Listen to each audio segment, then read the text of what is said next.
All right, welcome back for a special edition tonight on Africa, societies and civilizations of North, West, East, and of course, South Africa. So, one of the key things that we're going to be taking a look at today, of course, we'll have some key advice at the start. We'll go over some key terms, some key figures, a couple key places. We're going to have a little bit of AP advice, some short answer advice. We are going to play Realm Hunger Games tonight. Hopefully, our class representatives are with us tonight. We'll see how that works out. If you're here, let me know in the chat that you are here. That'd be great. I appreciate you being here, and we'll see how it goes. Let's begin with a little bit of key advice. First things first, I would say, hey, we got the quiz tomorrow. So today we want to take this time to write some things down from this session, make sure that it verifies up with our review sheet and that we are ready to go for tomorrow. I want to remind you to read through your notes carefully. Your section outlines are the best study tool in conjunction with your review sheet. And then, of course, make sure that you quiz yourself off of the review sheet, getting ready for tomorrow's big picture assessment. Next order of business is talking about praying for the right things, right? We know that there's so many things going on in the world today that are more important than tomorrow's quiz, right? We have so many more important things that we can be thinking about and praying for. So once again, pray for the right things. Rather than praying for success on this quiz, I think you should ask the good Lord for guidance. That's totally legit.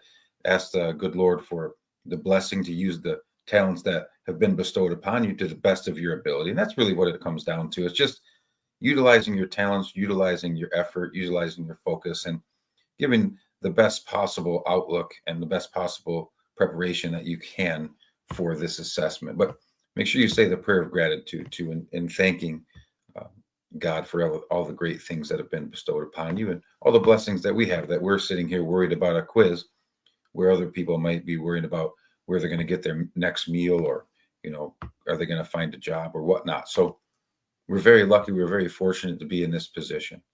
Okay, next up, we're going to take a look at another point of key advice, and that's be here now, right? We want to make sure that we are doing our best to focus on the task at hand. So be here now. When you come in the realm tomorrow, pop in history, pop everything else out, focus on the task at hand. Another big one is making sure you say thank you to your parents, express a gratitude to them, because you're in this position primarily because of them. As a parent myself, parenting takes a lot of sacrifice. So I want to make sure that you're giving your parents a good thank you here and there. And if you need to stop doing what you're doing right now and go thank them now, then of course, please do so. Express the gratitude. That's always important. Finally, tomorrow's going to be a challenge. I wouldn't say so much on the content portion. I think the content portion is going to be pretty easy, pretty straightforward. I'm going to get you ready for that tonight. The AP part, though, 10 MCQ questions, numerous prompts, many different types of prompts. We'll talk about that a little bit tonight, but that's going to be a challenge. I'm not giving you any freebies. No points will be awarded going toward that. So you got to make sure that you are really, really ready for that portion of the assessment. And that comes a lot from reading AmScope, making sure that you've done your reading there. Okay, next, I think it's time to get into some of the key terms and figures and places that were on your review sheet and will be relevant in your understanding for the quiz paper. First off, stateless societies, okay?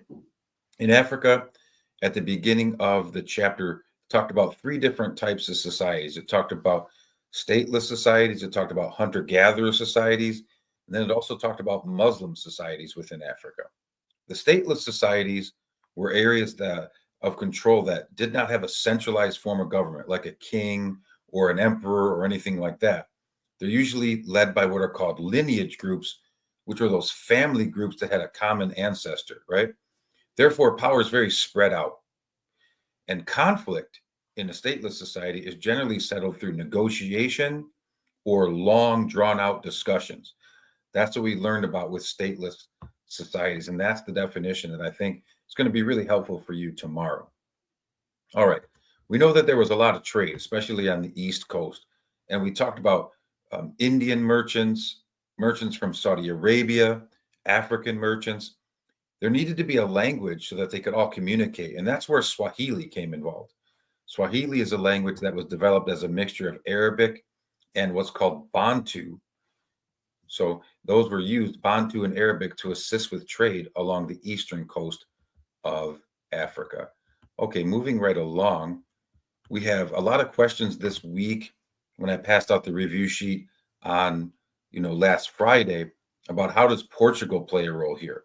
Let's talk about this. Portugal plays a role in this chapter on the east coast of Africa because remember, Vasco da Gama, a key Portuguese explorer, was the first to sail around the southern tip of Africa.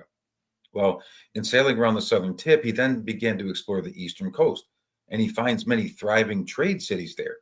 So Portugal, they want to get involved in this trade and they want to exploit this spots here. So they end up moving military ships that have cannons on them. They come in there and they take over port cities like Kilwa, Sofala, Mombasa, and they start to dominate and control trade in that Indian Ocean region. So that's really how you want to equate Portugal to how they fit in this chapter. Okay, some of the Muslim societies that we learned about in section 1 include the Almoravids and the Almohads. What you want to know about these two groups is that they were both Islamic reformers. They practiced very strict adherence to Islamic law. Now, way back in chapter 10, remember we learned about Islamic law, that's Sharia law, and they also follow the Quran. In the Muslim faith or the Islamic religion, it's an obligation to follow Muslim law. It's not a question. If you are a Muslim, you are expected to follow Sharia law. Now, both of these groups, the Almoravids and Almohads, they are called Berbers. They're the original inhabitants of North Africa. They eventually converted to Islam, and they from what's called the Maghrib region, right, which we learned about, and it's going to be the next term. So, moving our way down the list of important terms and places, the Maghrib shows up as a place. Okay, the Maghrib is a North African region located right along the Mediterranean Sea, and it came under the control of Muslims. So it's under Islamic control.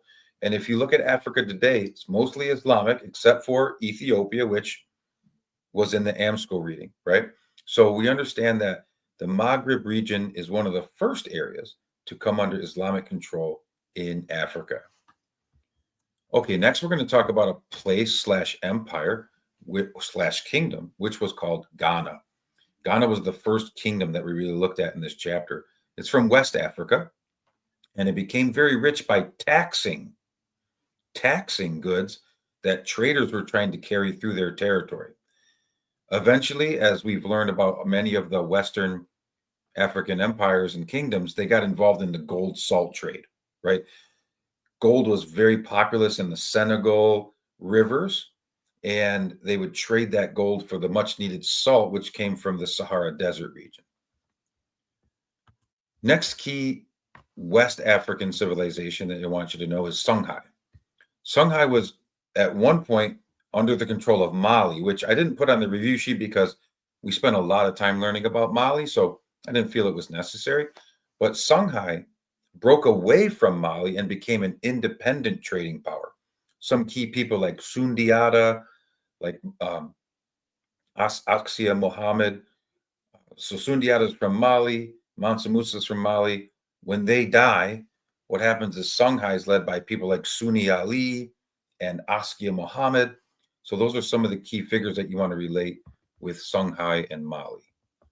Okay, working our way down the list, we're going to talk about a hunter-gatherer society called the Efe. The Efe, all you really need to know is they were a forest-dwelling hunter-gatherer society. We have to remember, what is hunting and gathering? The men go out, they do the hunting. The women go out, they do the gathering of fruits, nuts, berries, wild edible plants, right? So that's a hunter-gatherer society. They're generally nomadic, so they're going to move from place to place throughout the year to gain resources. One area that was talked mostly about in the AMSCO reading, we covered the basics of it in our lecture, was Hausa or the Hausa lands. This is a West African group of city-states, not an empire, not a kingdom. The reason for that is because they had frequent infighting, civil wars, and conflict, which really prevented them from becoming a strong unified empire. Also from West Africa, okay, also involved in gold trade, salt trade, so on and so forth, but never really became a unified empire or kingdom. Let's move our way geographically to the eastern side of Africa and talk about the city-state of Kilwa. Kilwa was a really important trade city along the eastern coast of Africa. It controlled the overseas trade of gold that came from southern Africa, and they participated in trade with India. So they really dominated that Indian Ocean trade from the Africans' perspective. Moving south, we have the city of Great Zimbabwe. Great Zimbabwe was a major trading city. It had a 30-foot stone wall which encircled the city. It was mostly there to impress visitors, to show the prestige and power of the great city of Zimbabwe. However, it was also the economic, political, and religious center of the empire. So many people came there for trade, but also for other purposes. I think one more term that I think is important is the age set system. I know there will be a question or two about this on the quiz. The age set system is a group of people that were born in a certain region or area and born around the same time period. They go through the duties, the roles, the stages of life together. So what happens in an age set system is you understand that there's certain jobs, certain achievements that are done around the same age level in a certain area. And so this is kind of like how you go through life, the stages of life together in a similar fashion. Many African societies practiced that ideology. Okay, next up, before we get into our AP advice and of course our Realm Hunger Games coming up here soon to see who's going to get that extra credit point, the key thing that we need to take a look at is, hey, what are we going to need to be prepared for regarding the short answer questions? We know on the content part, there's 18 multiple choice, 2 short answer, right?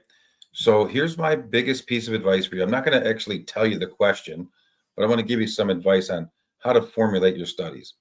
The first question, I want you to study the map and chart on page 411.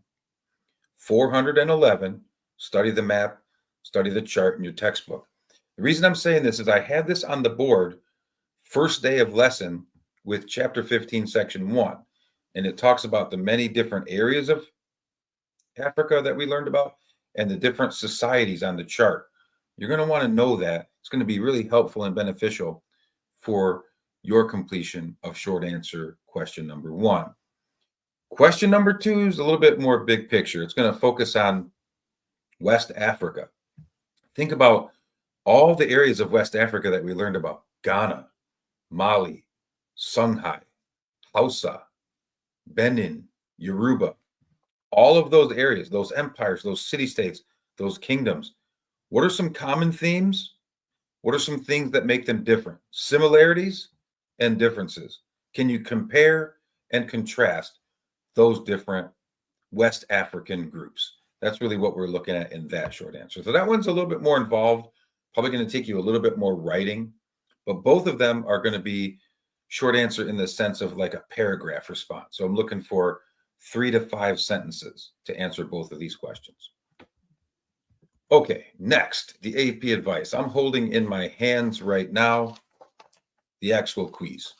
And so I'm going to look at the AP portion, which is many, many pages because it's 10 questions. So I'm going to talk about the prompts right now to give you some advice on the AP. The first one is about trade routes, and it involves trade routes that are both by land and by sea. I would say the areas that you're going to want to know: big picture, Indian Ocean trade, which is talked about in AMSCO, sub-Saharan or trans-Saharan trade routes. Those are land routes in Africa, okay? That'd be the first prompt advice. Second is a document. It comes from a secondary source. It's a history book written in 1973, okay? And it talks about the city-state of Kilwa. We just learned about Kilwa on section 3 lesson. So it's going to be a document about that city-state and its involvement, mostly with trade, right? The next prompt is another map, and it really focuses in on just Indian Ocean trade networks. It's actually titled Indian Ocean Trade Networks. So that's what you're taking a look at there. The fourth prompt is also a map, which shows you West Africa and its relationship to North Africa, which is a clue for the gold and salt trade, right? Items coming from North Africa, items coming from West Africa, gold and salt. Those are the things that were exchanged. So that's what you're really thinking about there. The final question is a picture. It's a picture of a building that was located in the famous trading city of Timbuktu, which was part of the Empire of Mali. And so that's going to be another prompt for you. And that's it right there. So you've got 3 or 4 maps, a picture, and a document that you're up against for tomorrow's quiz paper. That's what you want to be focused in on there. All right, let's see. We got quite a few comments, which is great. Hopefully they're all appropriate. So we're looking at there.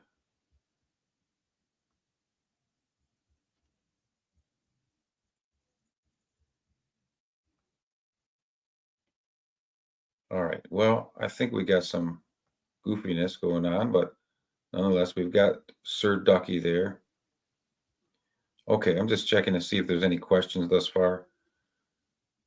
All right, so hopefully our Realm Hunger Games participants are ready. Please keep the comments in the chat appropriate. That's going to be something that we need to take a look at.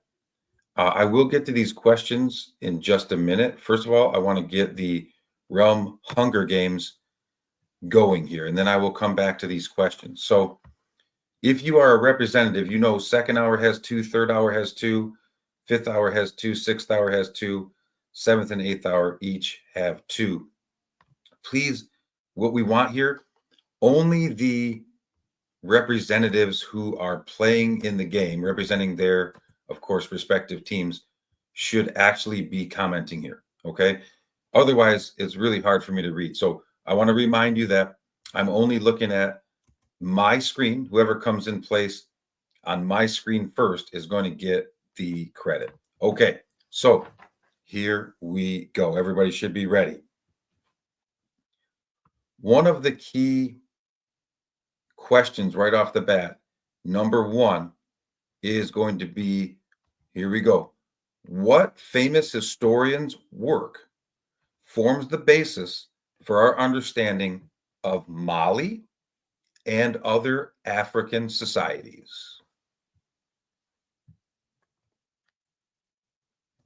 Wow, that was fast. Ian N from second hour. Ian N has it already right there at 9:18. So that's second hour with 1 point. Okay, second hour got 1 point right there. So they're in the early lead. Everybody who is participating looks like they got it right, which is great. All right, looks like we've got some haters there. Okay, so next question we have is going to be number 2. So second hour is in the early lead. Here we go. Question number 2. This trade term connected East Africa, the Middle East, and East Asia. What is the term that we can use for the connection between East Africa, the Middle East, and also East Asia?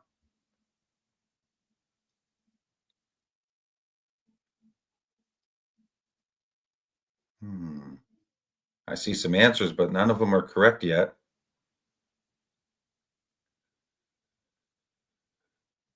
Nope. East Africa, the Middle East, and East Asia. Ian Z, Trans-Indian Ocean is the best answer so far. Wait a second. We got James G with Indian Ocean Trade. Yeah, Ian Z from second hour, Indian Ocean Trade is the answer. So also second hour, boys, 2 points on the board today so far. They're in the clear lead. It is Indian Ocean Trade. That's the answer. Yes. Okay. Next question is, sorry, James G. He got it right though. Okay.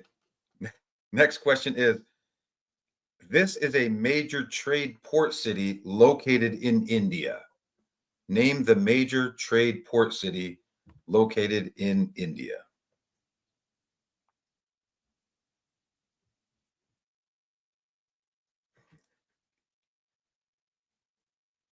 Ian N from second hour says Calcut.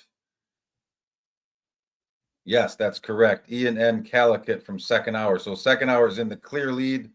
There are still 3 questions left, though. So there's a possibility that somebody could come back. So second hour is in the clear lead. The 2 Ians are balling out of control right now. Okay, this guy's got to go.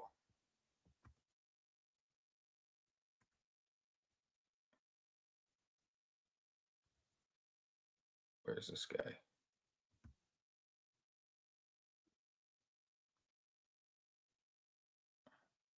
Okay, hold on one second, everybody.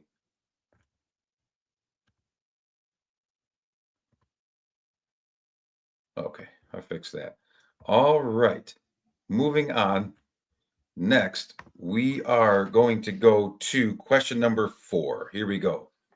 Kilwa, Mombasa, and Zanzibar were known as what city-states mentioned in the AMSCO reading? What type of city-states were mentioned as Kilwa, Mombasa, and Zanzibar? I see some answers. None of them are correct yet. Alexa from 7th hour with Swahili. That's the answer. Alexa, 7th hour is on the board. Well done. Those are the Swahili states. Because they spoke Swahili there on the coast. All right, next we have number 5. Here we go. Which ruler of Mali was known as the Lion Prince? Which ruler of Mali was known as the Lion Prince?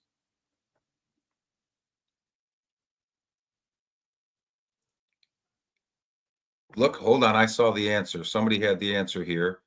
It is Chloe. No. Josie Anjacek Sundiata. Josie A's got it. That's 8th hour. 8th hour is on the board. Okay, here we go. The final question today. So it looks like, since 8th hour got that one, it looks like second hour is in the lead and probably going to win. Final question. Let's see what happens, though.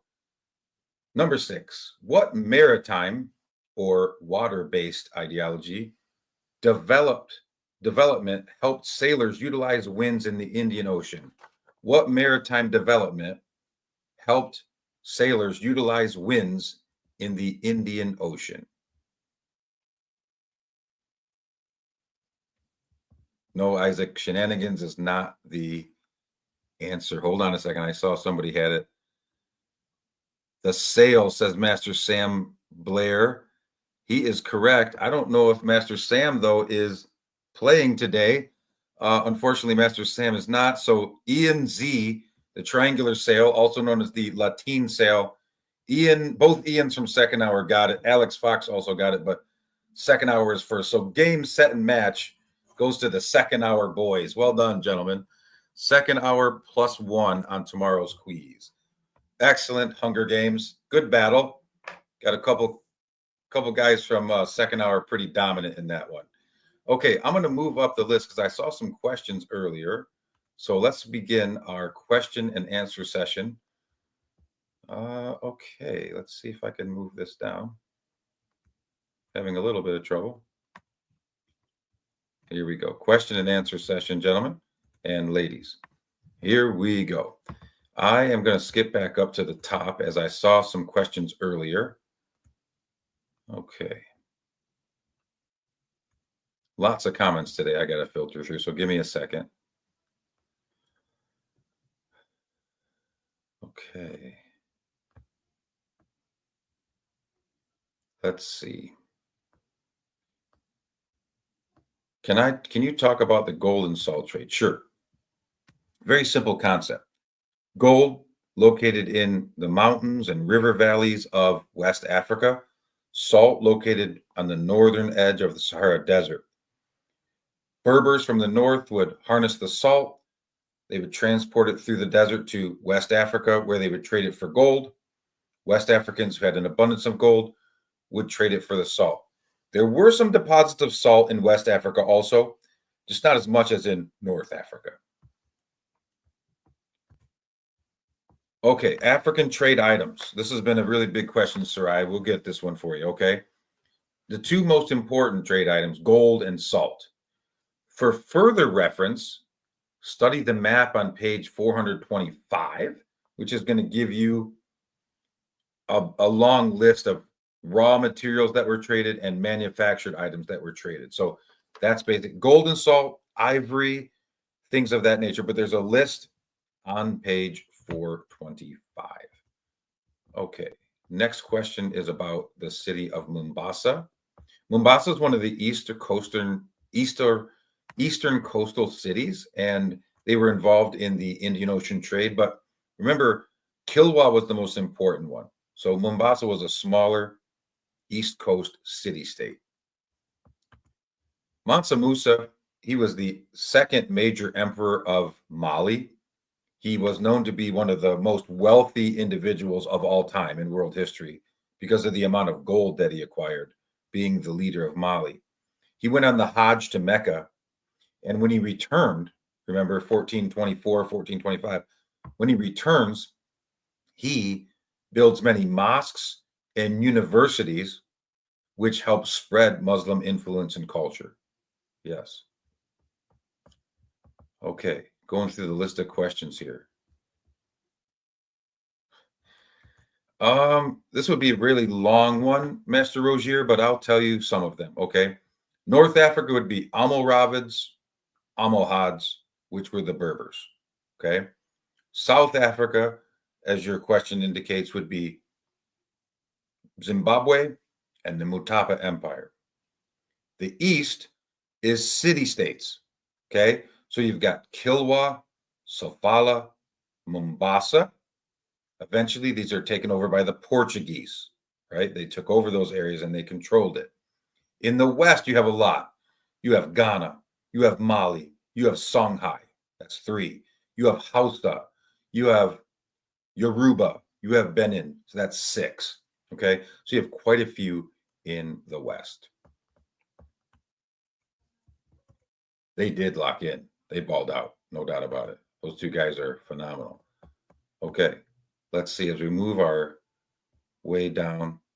Oh, hi, junior rower. Yes, I know exactly who you are now. No more hiding. Investigation solved. Okay, next, let's go down the list looking for questions.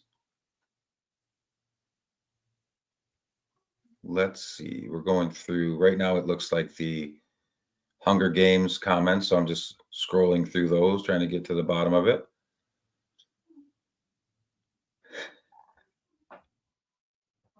All right, let's see. Still in the Hunger Games.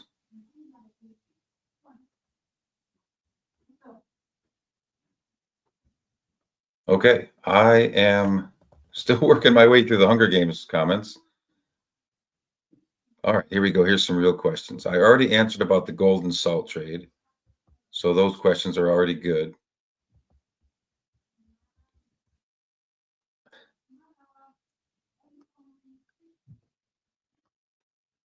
The light is making my, what type of shampoo do I use? We're still going to those type of questions. I want some real questions, everybody.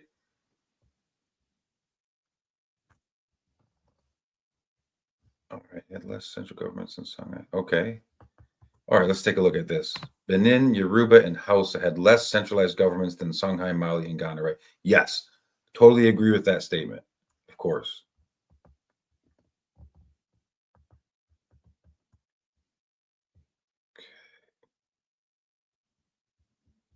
What was Mombasa? Mombasa is another city state north of Kilwa along the eastern coast. Okay, for this chapter, you want to know that Muslim traders were trading African slaves to Saudi Arabia, Iraq, Persia, where they were mostly domestic servants. Okay, that's really the big picture idea. Oh, Jaden, if I missed one, I'm sorry. There were a lot of comments. Go ahead and put it back down here. Sofala, I already answered. Sofala was a eastern city state as well. involved in trade on the Indian Ocean. If I missed your question, I do apologize. It's just because there were so many comments today. I just want to make sure that I was trying to get through them all. Any other questions that I can help you with before we end the session? We've been on for 30 minutes, so that's a good time. I'm here for a few more minutes if you want to give some questions. I'm going to say bronze, Riley. I'm going to say bronze statues. Okay. Any other questions? Real questions I'm looking for here.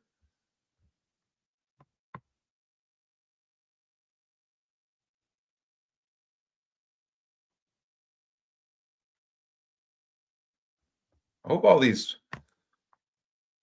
accounts are following and subscribing my channel here, helping me out. What do we need to know about the Efe? The Efe were a forest-dwelling, hunter-gatherer tribal association, nomadic, moving from place to place.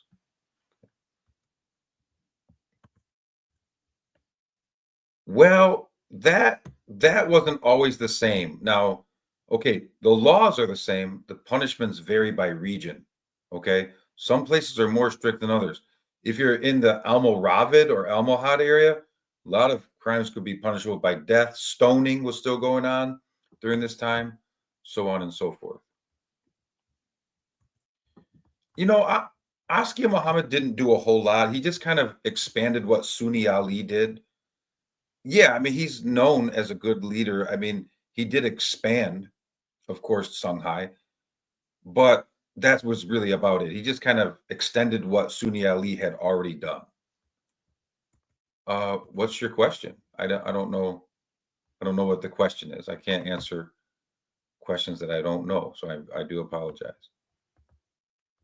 I'm working on this. Yeah, I'm working on that.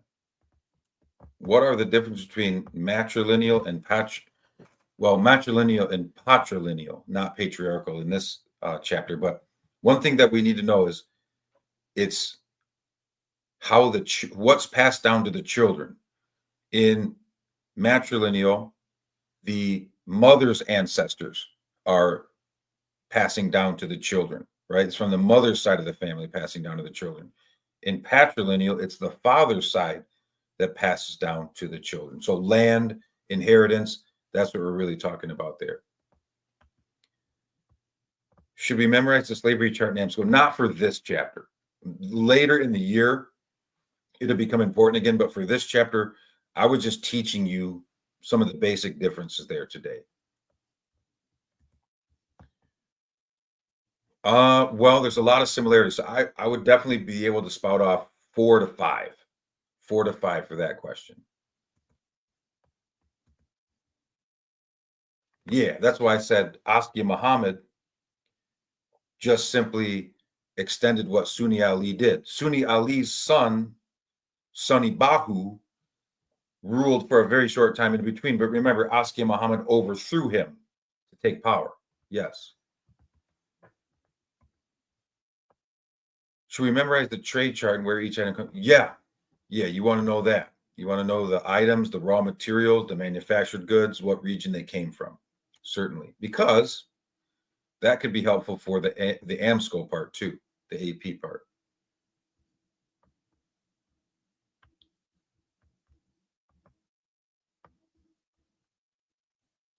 Okay, AMSCO sections were 1.5, 2.3, 2.4.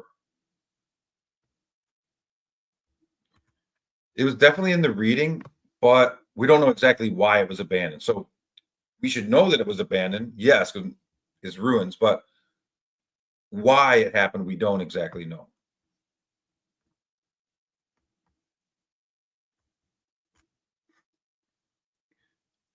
All right. Yes, you're giving yourself away. Saying things like bro and that guy definitely reveals that you are a junior, I think, female rower. So we're getting close on the investigation. Yes. Thank you, Suduki. I know who you are now. Okay. Any other relevant questions? Not about my shiny head or Sir Ducky stuff or about day in the life or what shampoo I use. Let's go ahead and get this going. Yes, another clue. How was, oh, pretty good.